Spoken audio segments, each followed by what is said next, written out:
Iraq में अमेरिकी दूतावास पर हमले की खबर सामने आ रही है। जेरूसलम पोस्ट के हवाले से यह खबर है, तो इराक से बड़ी खबर जहां पर अमेरिकी दूतावास पर हमला हुआ है, तो यह खबर और भी ज्यादा चिंता में डालने वाली, क्योंकि अमेरिका पहले से काफी आक्रामक है उन तमाम नॉन स्टेट एक्टर्स के खिलाफ जो उस पर हमला कर रहे हैं। और इराक से एक और ये बड़ी खबर आ रही है, तो बड़ी खबर आपको हम बता रहे, मिडिल ईस्ट किस तरह से और ज्यादा सुलगता हुआ नजर आ रहा है, उसको लेकर यह बड़ी जानकारी।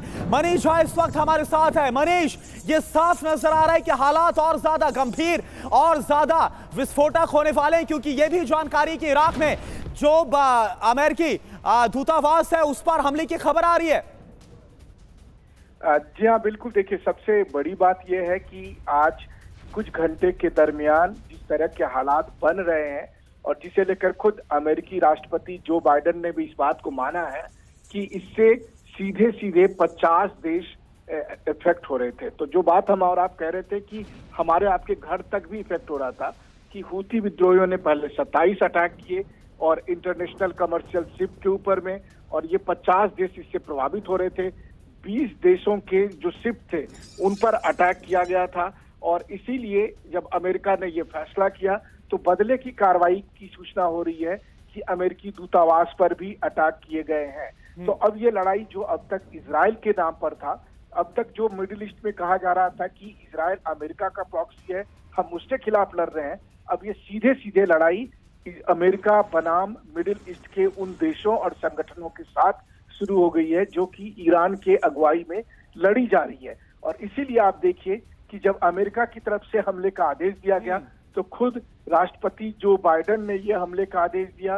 राष्ट्रपति जो बाइडेन ने बयान जारी करके कहा कि हमें इस लड़ाई पे इसलिए शुरू करनी पड़ रही है क्योंकि 50 देशों के शिप को, चाहे वो नेवल शिप हो या कमर्शियल शिप हो, उन पर अटैक किए जा रहे थे हूतियों के द्वारा, और इसी वजह से अमेरिका ने यह सीधे सीधे हमला किया। तो अमेरिका ने जंग का ऐलान कर दिया, बदले में हूतियों ने अपनी कार्रवाई शुरू की है, और फिर अमेरिका बिल्कुल, तो अमेरिका ने जंग का ऐलान कर दिया हूती विद्रोहियों के खिलाफ। और यहां पर आप देखिए, हूती विद्रोहियों ने सऊदी अरब, कतर, यूएई को धमकी दे दी है कि उसके खिलाफ हमला करेंगे। आप हमारे साथ आगे भी आपका हम रुख करेंगे मनीष, लेकिन अभी आपका बहुत बहुत शुक्रिया। और अब आपको वो रिपोर्ट दिखाते हैं कैसे अमेरिका ने हूती विद्रोहियों के ठिकानों पर हमलों को अंजाम दिया। आप देखिए रिपोर्ट।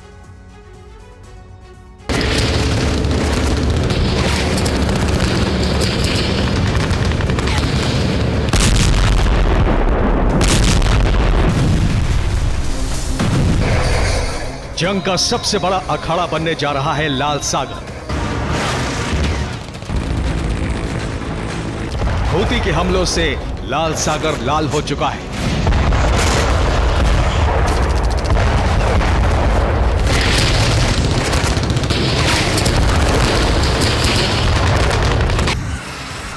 लाल सागर में हूती के सबसे बड़े हमले के बाद अमेरिका और ब्रिटेन ने 21 ड्रोन और मिसाइलों को मार गिराया।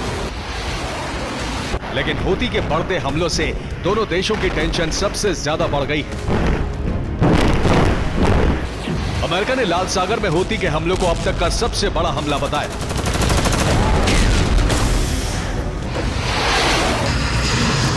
एक रिपोर्ट के मुताबिक लाल सागर में हूती अब तक 600 से ज्यादा हमले कर चुका है। बुधवार को लाल सागर में 19 नवंबर के बाद हूती ने 26वां बड़ा हमला किया।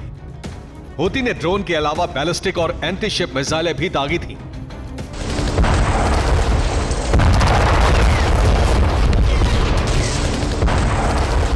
लाल सागर में हूती के बढ़ते बारूदी हमलों के बाद सुपर पावर अमेरिका आग बबूला हो गया है। अमेरिका का दावा है कि लाल सागर में बुधवार को हूती के हमलों में ईरान का सीधा हाथ था। ऐसे में अमेरिका और ब्रिटेन ने हूती के खिलाफ जंग का ऐलान कर दिया है।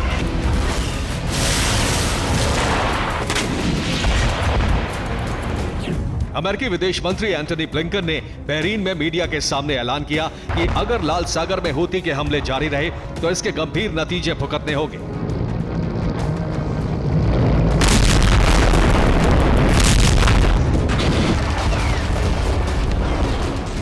लाल सागर में बुधवार को हूती के सबसे बड़े हमलों का मामला संयुक्त राष्ट्र सुरक्षा परिषद में भी उठाया गया।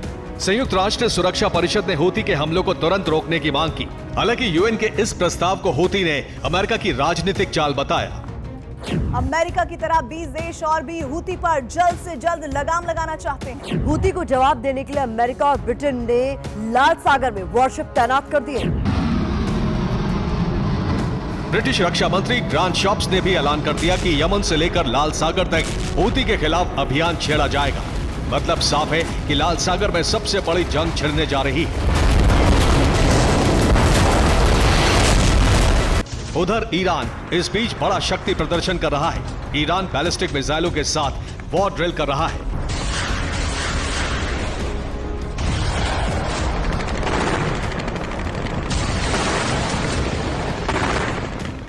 स्ट्रेट ऑफ हॉर्मुज के पास ईरान वॉर एक्सरसाइज कर रहा है। ईरान ने इस युद्धाभ्यास का नाम द ग्रेट प्रॉफिट 18 दिया है। वॉर एक्सरसाइज में ईरानी सेना की तीनों विंग शामिल हैं। ईरानी वॉर ड्रिल से अमेरिका टेंशन में आ गया है। अमेरिका का मानना है कि हूती में इतनी ताकत नहीं कि वो अकेले दम पर सुपर पावर को चैलेंज कर सके।